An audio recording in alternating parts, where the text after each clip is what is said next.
or this thing not working, I guess, is I was trying to schedule a live stream on my computer, and then I scheduled the live stream from the computer, and then I guess it didn't work.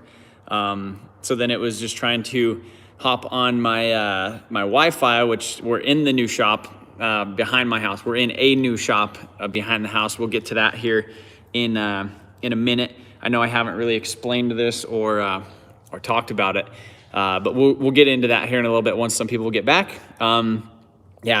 Essentially, I was just trying to use the Wi-Fi off my house, and the shop is too far out behind the house.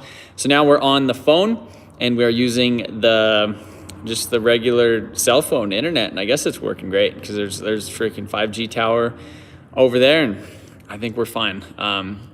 Is Colorado? Yep, we're in Colorado, and we are live from the new shop. We got the C10. I know you guys haven't seen the C10 in a while.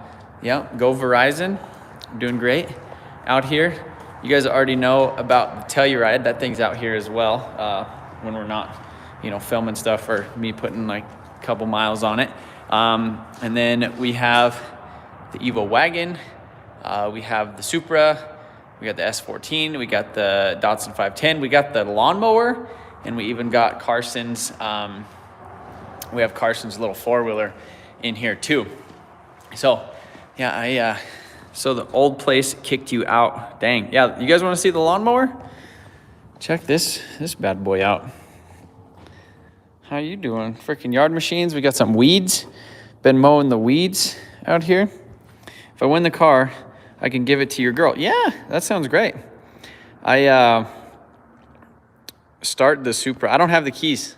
I don't have the keys for it right now. We could start the Telluride and the C10. I think that's about what we could get. So yeah, 242 of you guys. If you guys could, if you're on a mobile device, if you could like the video, it'll help push it out to more subscribers and stuff.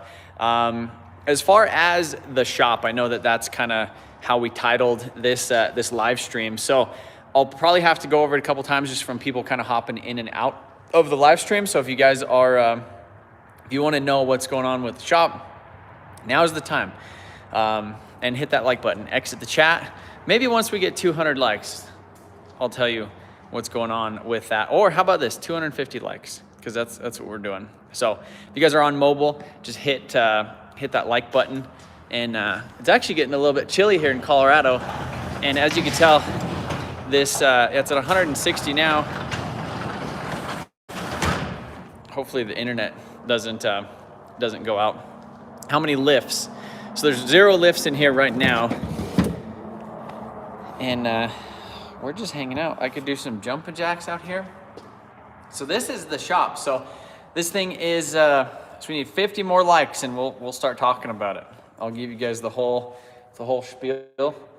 We went to a pumpkin patch yesterday, and there's all these little pokey things in the pumpkins, and they're poking me.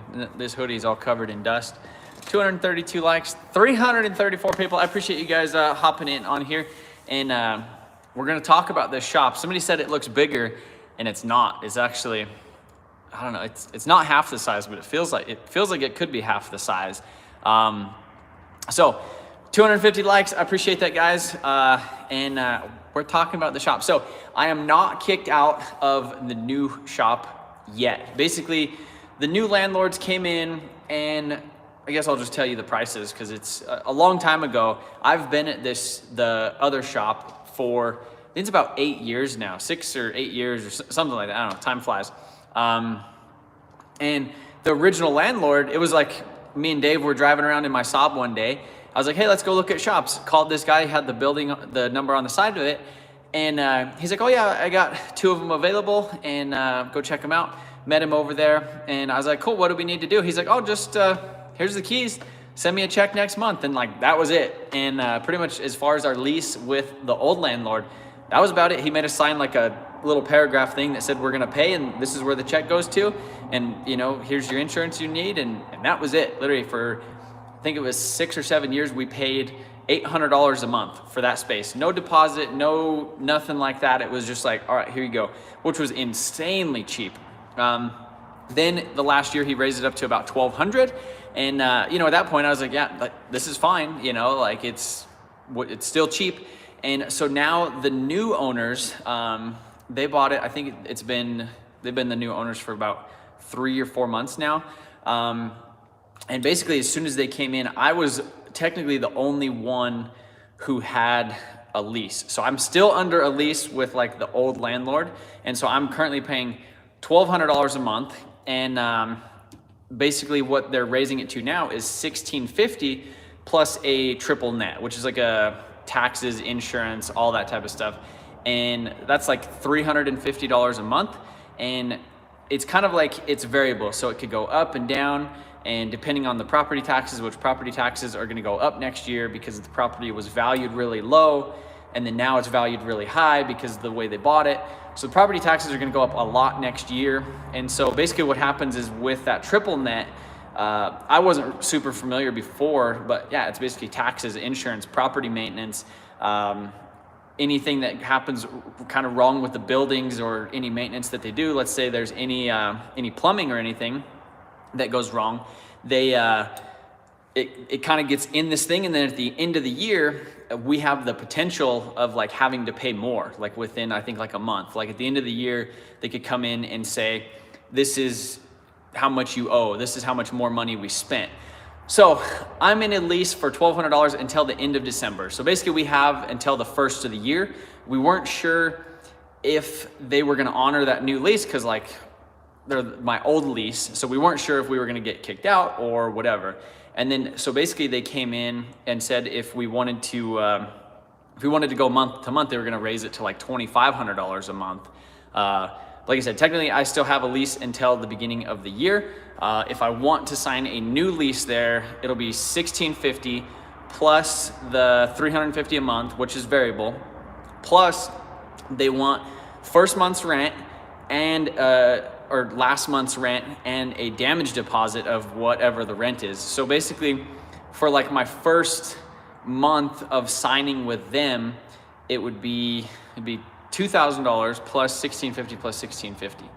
So, and I've been in there 8 years and they don't even know what damages or anything is kind of have happened to the building or anything like that. So we're kind of like a weird thing. I'm at the point now, like I've been in there 7 years, however long, it's 6 or 8 years. It's been a long time. And yeah, the new owners, like they basically made us move everything out of the back. They were like July 1st. They're like, everything has to be out of here before the 10th. It was a new owner, or yeah, they're basically like, everything has to be out before the 10th. And literally they have not done anything to the back since then because they didn't know what they were doing with permits.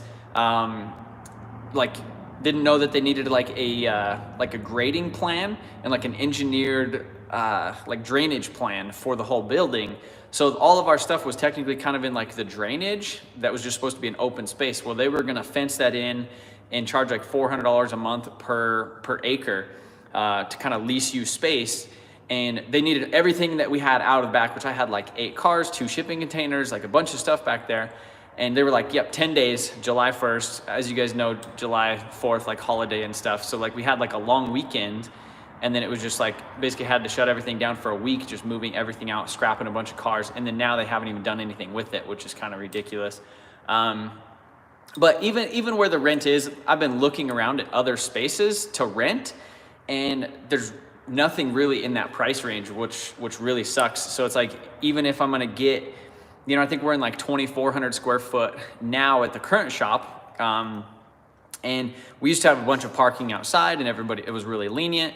And then now, once I do sign a lease, or in the next like 2 or 3 months, if I sign a lease, we'll only be able to have like 2 or 3 like cars outside overnight, and they need to be like running, driving cars that can move kind of at any time. Just because they want to keep up, you know, the value of the property and all that stuff for all the neighbors. And so yeah, basically as soon as they came out with all this stuff, we had, I think it was 6 or 8 units that basically came open. They send them the lease, which they sent me the lease too. It's like 12 pages of, it's like you're trying to rent like a skyscraper in like New York City, like all the details and stuff that are in there. Anything that happens, basically with like the heating and air conditioning or like the hot water heater, we're liable up to $500 per year of maintenance on those things. So yeah, somebody was saying PFI doesn't have room. So I think Kyle still has that space up there, and PFI is just, it's like 2.5 hours away from me. So as far as, as far as me like moving up to Denver, or I think they're in like Fort Lupton, like I said, I just bought this house. So that's what we're in right now, is we're in the new, I'm gonna call it the home shop is what it is. And, I've debated, we were up in Denver today, and I've debated on trying to buy or rent a space in Denver. But man, the cost of, let's say, a 2,400 square foot space in Denver is gonna be $3,000 to $5,000 a month. Whereas down here, it's like $2,000 a month under the new landlords at my current space. I think, so right now what is happening is I'm renting some space from my brother at his shop. So I'm basically paying him, a monthly fee to use his shop and do the merchandise and stuff out of. And I also have like the rainy day Supra and my S4 or the 2JZ Mustang over there, and like the Saab and some other stuff. And that's basically where we do all the fulfillment for the giveaways and stuff. And so I'm renting space from him. And then right now, this is kind of like my home shop. So essentially, I think it was 2.5 months ago, I sold my first house that I bought 4 years ago. And, we did all right. Obviously, the housing market is coming up. And Jamie's dad knew the guy who owned this house. And he knew that they were building a new house. And so he asked him, he said, hey, what are you guys doing with your house? Because he knew he had a shop right here. And I was looking for a house with a shop, because I was just, all this stuff was happening with the shop. And I didn't know if we were getting kicked out, or if they were going to raise the rent, or if they were just going to kick everybody out and grow weed in there. So it was kind of, everything was up in the air. So I was just kind of like scrambling in the last minute. And I was like, okay, if I find a house with a shop, worst case scenario, we can move everything home or move stuff over to my brother's, and then have this as basically, kind of the backup plan, just in case, because we didn't know. And the issue with like buying, I know I've seen a lot of comments in here right now, people talking about like buying a piece of land and building essentially. I think ultimately that's what I would like to do, but just the time and the money that it takes. I think like water taps, like a water tap just for residential in where we're at is, I think it's like $27,000 or $30,000 just for a water tap. And I think for commercial, it's way more. It's either, $20K for a water tap. I don't know what it is for commercial. Somebody was saying it was like really expensive, or some people were saying it was really cheap. But when you build a commercial building, there's just lots of processes, even for building a shop like this. So the people who built this shop, they're a local crew, and they built this shop here about 3 years ago. So this thing that we're standing in is 32 by 52. So I think it's like 1,600 and some square feet. The shop that I'm at right now is like 2,400 square feet. So we'd be losing, about 600 square feet moving everything here. But this just really, I don't know, it's hard to say, on what exactly want to do. The house is a lot nicer. We got a 4th bedroom, which is basically my office now, because obviously we have 2 kids, and no basement, which sucks, but we have a crawl space. We have a 3-car garage, which is really nice because I could actually put some stuff in there. But yeah, I have a friend out here. He was looking to get a shop built, and he's getting quotes for like 6 to 8 months out. Like basically like, hey, I'll give you money, like a deposit today. They're like, yeah, we can't even start building on it for 6 to 8 months. So that was another issue too. And that's why I basically kind of scrambled. I was like, all right, what can I buy that has a shop on it already ready to go? And that kind of lands us here. So I guess let me turn the camera around. I know I've been kind of blabbing for a minute, but I'll show you guys essentially the inside of this space. So you could see we have the C10 over there. We have the Telluride. Also, by the way, we are doing the 4 times entries, which ends tonight at midnight, Mountain Standard Time. And we're also doing the tools. So throwing random tools in orders. And then right here, so now we have the Evo wagon, that, and the Supra. We have the S14. We got the lawnmower. This thing is, Colorado edition. It's got a bunch of weeds on it. Got the S14. Thanks, TJ Hunt, for that. I think that was my fault, though. Jamie, how you doing? And then we got the Datsun 510. This was my original live stream. I was trying to live stream earlier tonight on this. But yeah, we have the little loft up here. I think this is like 10 feet tall, so you could actually pull a trailer in here. The previous owners of this house, they actually had a camper that they had pulled in here. They had all their Christmas decorations and stuff up there. And then they had like a trampoline, and then the guy parked his truck in here, and they had a TV on the wall. And this house actually has a really, really nice backyard. If you guys have been following me on Instagram, I post a couple pictures of it in the back. But yeah, it's a cool setup. But I just don't know if it's not really like worthy of like moving the business over here, like if I wanted to do like all the merchandise and working on all the cars and doing that stuff, it's just not big enough because I have so many cars. I feel like this is like an Adam LZ problem. But like I just have too many cars that are kind of almost done, I guess. And I don't know. I mean, worst case scenario, I think we would be fine moving here and it would save me like $2,000 a month. But part of me, kind of likes having a place as a car guy. Like it's nice to like hop in your car that you built or whatever and like drive to work and then come home and then you're home, so you have that kind of separation. I know a lot of self-employed people will probably know that, or, even during the pandemic with everybody, everybody being at home or working from home, being at your work when you're at home and kind of vice versa, I would rather kind of have them a little bit separated. Taylor Ray philosophy, if you ain't driving it, sell it. I mean, that kind of makes sense. Honestly, if I did sell some stuff, I would be doing great. I can add a lean-to on the side of this building. So I think I could go out maybe 20 feet. So you could add, instead of it being 32 wide, it would be like 20, or it'd be 52 wide by 52 deep. So that actually wouldn't be bad. And basically what I would do is add on, basically like kind of a long-term either car storage over there, or I would do the merchandise and then build like an office and a bathroom and stuff like right here. And I can't go out back just because of the road that's behind there. I have to be, 25 feet or whatever off of that road. Mental health check because of your dilemma. How you doing, buddy? I think I'm doing all right. We're, working through the Telluride giveaway. I thought that the Telluride giveaway would do, I guess, a lot better. But it's definitely taught me a lot on, kind of what the audience wants and, kind of straying too far away from the demographic. I thought this was a really good idea for a giveaway just because I'm a car guy and I know how it is to have like a reliable daily for the family, versus something like the Supra where it's kind of stressful to own and you don't want to drive it everywhere. I thought that this would add more value to people's lives. I thought about making a video about this thing, calling it did I make a big mistake, like trying to give away the Telluride, but we'll talk about that in the future. Somebody was saying, I just seen about insulation. So I did get a quote for like a closed cell spray foam insulation. Basically the way these walls are is you can see these are a bunch of 2x6s nailed together, 2x6 going across the thing, and then it's just thin sheet metal.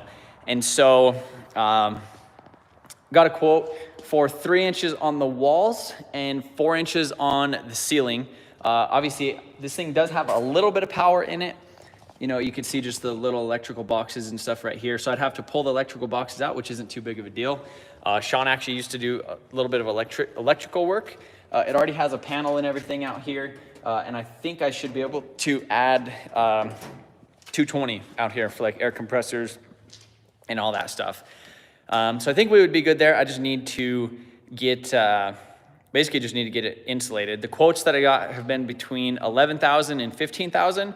All kind of varying a little bit on, the thickness and stuff. One was 2 inches on the wall and 3 inches on the ceiling, and then that was, I think 11,000, and then 3 inches everywhere was like 12 something.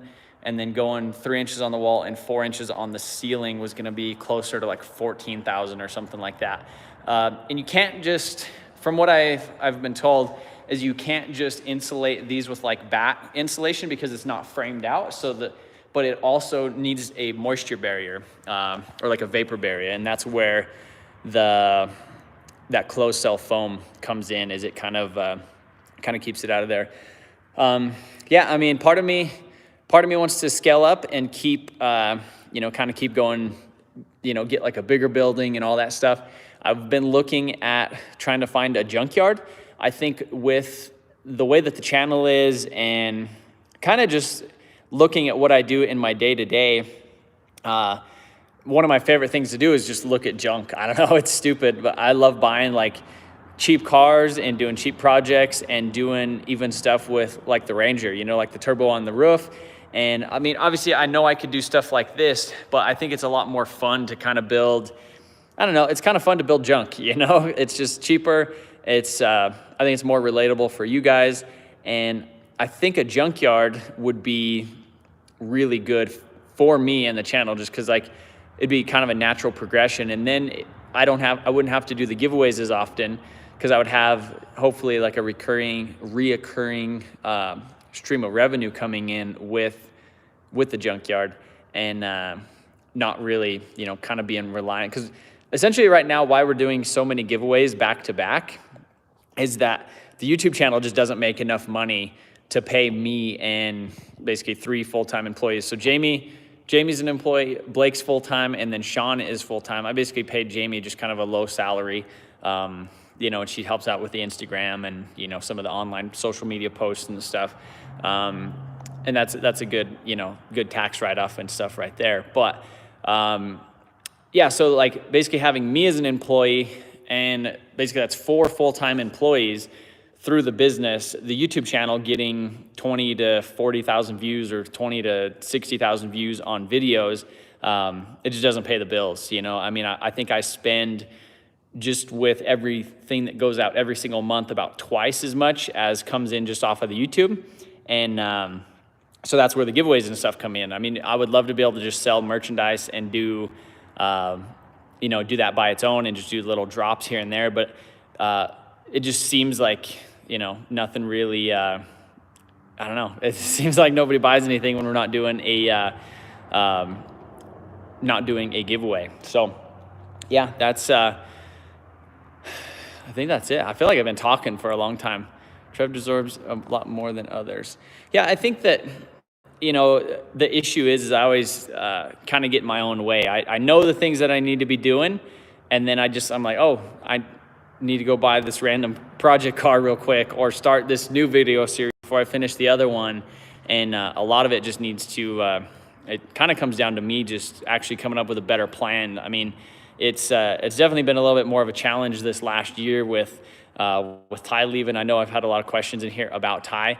So after the Super giveaway, me and Ty basically both, it was kind of a mutual decision that, he wasn't really in it really anymore. Like he wasn't really as stoked about it. And I could see that. And so it was basically a mutual decision of like, hey, like, I know you're not happy here and you want to be doing something else or you want to try something else. And so we basically kind of parted ways that way. So yeah, we're still on good terms. He stopped by the shop the other day. He's actually doing some insurance stuff. And so he's giving me some quotes, and he's working with his brother a little bit kind of in the meantime until he gets like his insurance thing kind of fully fired up. But yeah, so definitely doing, friends and business it's a tough situation. I was talking with Jamie about it today, and you can't ever, nobody is ever gonna want it more than you, so you can't expect your friends to push it harder or take it, further than you being the owner of the business. And I was listening to a podcast the other day, and they're talking about like small business owners and all that stuff, and being an entrepreneur and even kind of working with your friends. And a lot of people think that like owning or doing something like this, like you get all these benefits, or you get to make all them, like you get to keep all the money. And I mean, if you're doing it like legit, you pretty much you get the leftovers, you know, like after all the bills are paid and everything after that. Like as long as if the business is making money, then you get the leftovers, and hopefully there's a lot of leftovers. But if it's not doing well, then you get the leftovers. And if it's losing money, like it comes out of you, you know. And so yeah, it's definitely been tough this last year. Yeah, friends and family, I think it's just tough. Yeah, I've actually talked to Adam quite a bit about this. I've talked to Adam and TJ. As you guys know, I'm pretty good friends with them. When TJ was at Grid Life, I was talking to him about it, and then me and Adam talk all the time. So it's nice to have kind of people in the literally same exact position as you, just trying to, you know, to bounce ideas off and do stuff like that. I think it's also a little bit more of a challenge too. You know, having kids, you know, I was doing a question and answer earlier on Instagram, and one guy said, hey, what advice do you have for a new father or somebody coming to be? As you know, I have Carson, she's 4 years old, and then Kinsley is, I think, 16 months. And man, it's tough, you know, because I want to be a good dad. I want to be home. I want to, you know, be present with the family. But then there's all these other things, you know, these events and all these project cars that need all this work.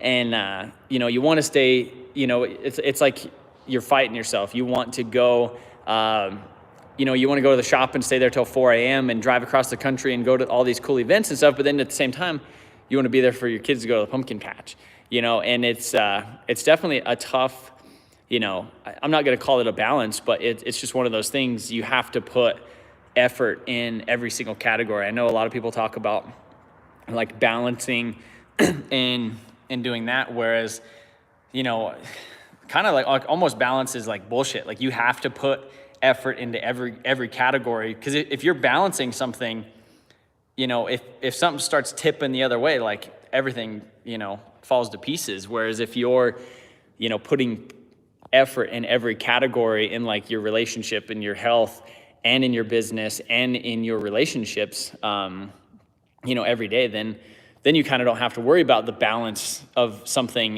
you know, falling completely to pieces. Somebody said, here's an idea: split up the shop, have the home shop and another smaller offsite shop. So yeah, that is another option too.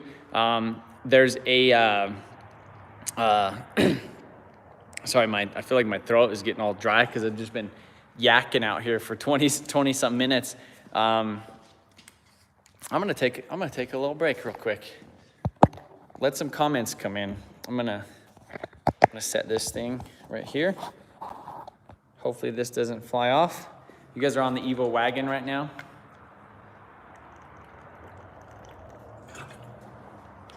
What John said. What happened to the old shop? Would you be willing to move your businesses and family to Adam's shop in Florida? So I was actually down in Florida when Adam first, it was after Drift Week. And Drift Week, I think it was Drift Week 2, where it ended in Florida. I left the Corvette right down there, but I basically went and seen the shop like 3 or 4 months before he even got it. And we talked about it because there's like 3 houses on there. I was like, I want that house, I want that shop, you know? And he's like, all right, well, hold on, you know, and I don't want to like make any plans or anything until we know we're getting it. And he didn't even really know that he was getting it until like the day that he got it, until he was like literally in there and signed the papers. They were still like up in the air. And at that point, I was still kind of trying to figure out what I was doing here.